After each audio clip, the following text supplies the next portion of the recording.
The conference room at Davidson Tech fell silent as CEO Richard Blake delivered the news with barely concealed satisfaction. Due to restructuring, we'll be eliminating your position, Charlotte. Your brother Michael will be taking over the department.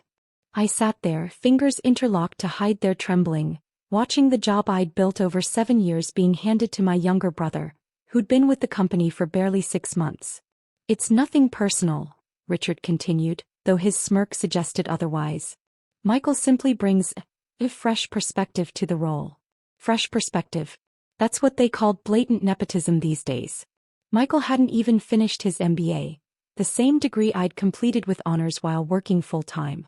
Of course, I replied quietly, thinking about the documents hidden in my personal safe at home. The ones that would make tomorrow's board meeting very interesting. You'll need to clear out your desk by end of day, Richard added, checking his Rolex, the one he'd bought after canceling employee bonuses last quarter. HR will escort you out. Michael at least had the decency to look uncomfortable. Sis, I didn't know they were going to. Spare me, I cut him off, gathering my things. Though you might want to check the company's financial reports before accepting my position. Some interesting numbers in there. Richard's smile faltered slightly. The financials are confidential, Charlotte. Though I suppose you won't have access to them anymore. If he only knew that I'd spent the last year meticulously documenting every questionable decision, every manipulated report, every instance of corporate misconduct. All while they thought I was just another middle manager. Jennifer from HR will help you pack, Richard said, already turning to his phone. Standard severance package. 2 weeks pay, nothing more. 2 weeks. I suppressed a smile, thinking about what would happen in exactly 14 days. Sometimes revenge required perfect timing. My phone buzzed, a message from Marcus, my actual brother. Everything's set. Board doesn't suspect a thing. You ready? Marcus, unlike Michael, had stood by me when our parents died, helping me build something far greater than Davidson Tech could imagine. While Michael chased corporate titles, we'd created an empire. Charlotte, Richard called as I reached the door, do try to be professional about this. References, you know. Professional. Like when they'd passed me over for promotion 5 times, each time choosing a less qualified male candidate. Like when they'd stolen my project proposals and given them to their favorites. Of course, I smiled, thinking about the press release scheduled for 2 weeks from now. I'll be nothing but professional. Jennifer from HR waited outside, holding a cardboard box. I'm so sorry, Charlotte. This must be difficult. Not really, I replied, pulling out my personal laptop, the one they didn't know contained copies of every damning email, every fraudulent report, every piece of evidence we'd need. Sometimes endings are just new beginnings. As I packed, Michael hovered nearby, trying to justify himself. They said I was better suited for leadership. More assertive. While they dismissed my careful strategy as passive, I'd been orchestrating the biggest corporate takeover in the company's history. All through shell companies and quiet stock purchases. My phone buzzed again. Marcus. Shadowcrest Holdings offer approved by major shareholders. They have no idea it's us. Shadowcrest Holdings, the investment firm Marcus and I had built from scratch, now worth more than Davidson Tech's entire market cap. The company that had been systematically acquiring Davidson Tech stock through various fronts. Your security access will be revoked immediately, Jennifer said apologetically, holding out her hand for my badge. I handed it over, knowing I wouldn't need it. In 2 weeks I'd have something better, ownership papers. Good luck with the department, Michael, I said, picking up my box. Though you might want to update your resume. I hear there are big changes coming. Richard appeared in his office doorway. Charlotte, one last thing, the Thompson account files. Where are they? Oh, those. I smiled innocently. Check the audit folder. I'm sure you'll find everything illuminating. The audit folder, where I'd carefully documented every instance of Richard's creative accounting. The evidence that would make tomorrow's board meeting especially interesting. As security escorted me out, I heard Richard's angry voice. What does she mean, illuminating? Michael, get in here. In the parking lot, I didn't head for my usual spot. Instead, I walked to the sleek black Mercedes waiting around the corner. Everything go as expected? Marcus asked as I slid into the passenger seat. Perfectly, I confirmed, pulling out my phone to set the next phase in motion. They actually did us a favor. Firing me means no conflict of interest when Shadowcrest takes over.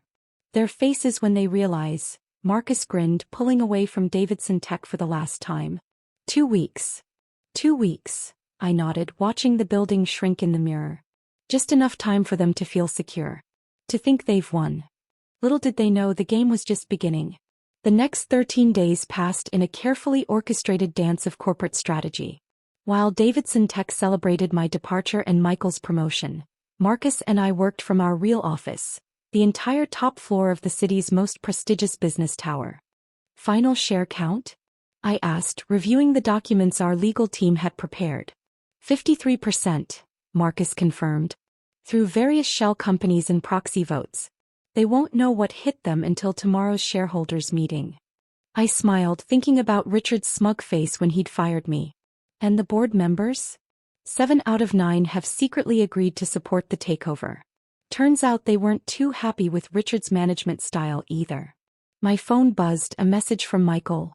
Sis, can we talk? Things at Davidson are weird. Richard's acting strange about those audit files. I bet he is, I murmured, showing Marcus the message.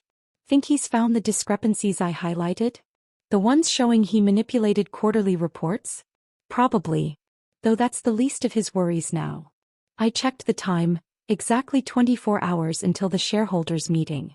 24 hours until Richard and his executive team learned that the woman they'd dismissed was about to become their boss. Charlotte, my assistant Sarah called from the doorway, the press releases are ready for tomorrow. And Mrs. Thompson is on line 1. Mrs. Thompson, our largest client's widow, who'd been furious when Richard mishandled her late husband's accounts. The same accounts I'd carefully documented in those illuminating audit files. Sarah, I said after finishing the call, make sure the security team is ready for tomorrow. I want Richard and his executives escorted out immediately after the vote. Already arranged, she confirmed. Though you might enjoy knowing that Michael's been calling HR all day, asking about company takeover protocols. I laughed softly. Always a step behind little brother. Just like when he took my job. The rest of the day passed in a blur of final preparations. Our legal team confirmed everything was ironclad. The press was already sniffing around, sensing something big was about to happen at Davidson Tech. That evening I received another message, this time from Richard himself. Charlotte, regarding those audit files, perhaps we should discuss your severance package. Too late, I whispered, showing Marcus the desperate attempt at damage control. He's figured it out, Marcus grinned. But he doesn't know the half of it. The next morning, I dressed carefully in a custom Armani suit that cost more than Richard's monthly salary. The same outfit I'd bought months ago specifically for this day. Ready? Marcus asked as our private elevator descended to the garage where a fleet of black SUVs waited. Born ready, I replied, touching the company badge I'd been forced to surrender. Though we should stop for coffee on the way. I hear Davidson Tech's executive floor runs on it.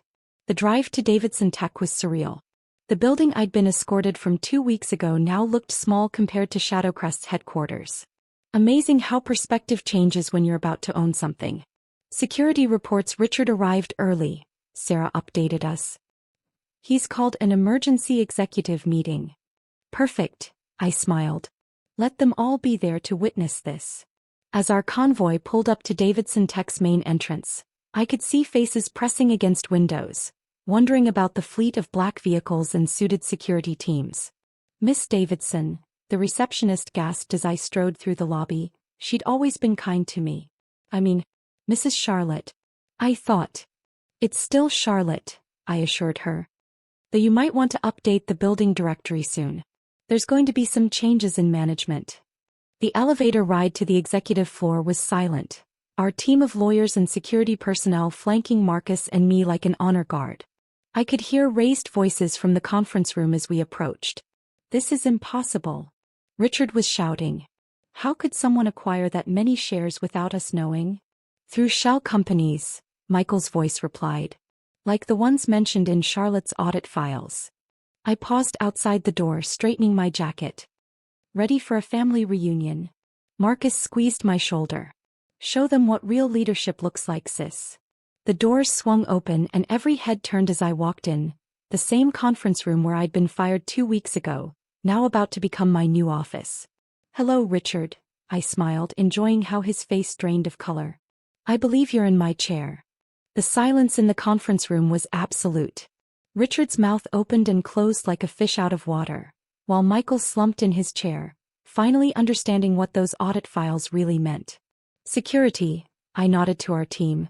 "Please ensure no one leaves until the shareholders' meeting concludes. And do collect all phones and laptops, company property after all." "You can't do this," Richard sputtered, finally finding his voice. "This is my company." "Actually," Marcus stepped forward, distributing documents. "As of 9 a.m. this morning, Shadowcrest Holdings owns controlling interest in Davidson Tech. And my sister, as CEO of Shadowcrest, now owns you." Michael stood up, his face ashen. "Shadowcrest? But that's the mysterious investment firm that's been buying up tech companies across 3 continents?" I finished for him. Amazing what one can build while others are busy stealing their sister's job. The executive team sat frozen as our lawyers began the formal proceedings. Each paper they passed around was another nail in Richard's corporate coffin. "The audit files," Richard whispered, realization dawning. "You were documenting everything." "Everything," I confirmed, taking my seat at the head of the table, his seat. "Every manipulated report, every instance of discrimination, every project stolen from deserving employees. Did you really think I was just quietly accepting it all?" Sarah entered with a fresh stack of documents. "The press is waiting in the lobby, Mrs. Davidson. And the board members have arrived for the emergency meeting." "Perfect timing," I smiled, watching Richard's face contort as he realized the board had been in on it. "Shall we begin the official transfer of power?" "This is ridiculous," Richard tried one last time. "The board will never." "The board," Marcus interrupted, "has already voted. 7-2 in favor of new management. Something about questionable leadership and discriminatory practices." Michael stood up again, straightening his tie. "Charlotte, be reasonable. We're family." "Family." I laughed softly. "Like when you took my job. Or when you helped Richard bury my market analysis reports because they made you look bad." The doors opened again as the board members filed in, none making eye contact with Richard. They'd seen the evidence, the real numbers, the documented misconduct, the pattern of discrimination that would make spectacular headlines if he fought this. "Now," I continued, opening my laptop, "let's discuss the restructuring. Starting with immediate personnel changes." "You're firing us?" one of Richard's executive cronies gasped. "Oh no," I smiled. "That would be unprofessional. Instead, you're all being reassigned. Michael, I believe the mailroom needs a new supervisor." The color drained from my brother's face. "The mailroom. Consider it a fresh perspective on the business." I quoted Richard's words back to him. "Though you'll need to earn any promotions. No more nepotism in my company." Richard stood up, his expensive suit suddenly looking cheap. "You planned this?" "All of it. For over a year," I confirmed. "While you were busy protecting your boys' club, I was building something bigger. Something better." Marcus distributed another round of documents. New contracts, significantly reduced salaries, demoted positions. "Sign these or deal with our legal team regarding those audit findings. Your choice." One by one they signed. Even Richard, his hand shaking as he surrendered his executive position for a minor regional role, in our smallest office, 3 states away. "Oh, and Richard?" I called as he headed for the door. "About that severance package you offered yesterday? Consider this restructuring your severance. 2 weeks' notice, nothing more." The press conference that followed was spectacular. "Davidson Tech undergoes historic leadership change," the headlines read. "Female executive returns as CEO after discriminatory firing." That evening, as the dust settled and the last shell-shocked executive left the building, I sat in my new office, Richard's old office, looking out over the city. "To karma," Marcus raised his glass of champagne. "And to my brilliant sister who turned a firing into an empire." My phone buzzed one last time, a message from Michael. "I'm sorry. For everything." I showed it to Marcus, who laughed. "Think he's enjoying the mail room?" "He will be," I smiled. "Nothing builds character like starting from the bottom. Though he might want to invest in comfortable shoes, There's a lot of walking in his new position. Sarah entered with the final reports. The transition teams are in place and the new company policies are being distributed. Anything else, Mrs. CO? Yes, I said, picking up Richard's old nameplate. Have this recycled. And Sarah? Order some coffee for tomorrow's executive meeting. I think I'll serve it myself, for old time's sake. After all, success isn't just about winning, it's about remembering where you started and making sure those who dismissed you never forget how far you've come. To be continued in the epilogue. 1 year later, Davidson Tech, now rebranded as Davidson Global, had tripled in value. The mailroom, under Michael's surprisingly competent management, had never run more efficiently. Though I suspect sorting packages for 10 hours a day gave him a new perspective on hard work. Richard occasionally sends emails from his regional office, each one more desperate than the last, asking for a fresh start. I forward them all to our HR department, the same one he once used to escort me out.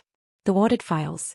They're framed in my office now next to the severance package he offered me. Together they tell a story of underestimation and sweet revenge. Last week I received an invitation to speak at a business conference. The topic? Breaking the glass ceiling, how to turn discrimination into determination. I accepted, of course, and made sure to reserve front row seats for Richard's entire former executive team. The conference room where I was fired is now our company's mentorship center, where we train promising employees, particularly women and minorities, to recognize and seize opportunities. The first lesson always includes coffee service, just to make the point that no position is too small when you're playing the long game. Me. I still keep that cardboard box they gave me to pack my desk. It sits in my executive suite as a reminder that sometimes the best revenge isn't just success. It's making them watch as you transform their kingdom into your empire.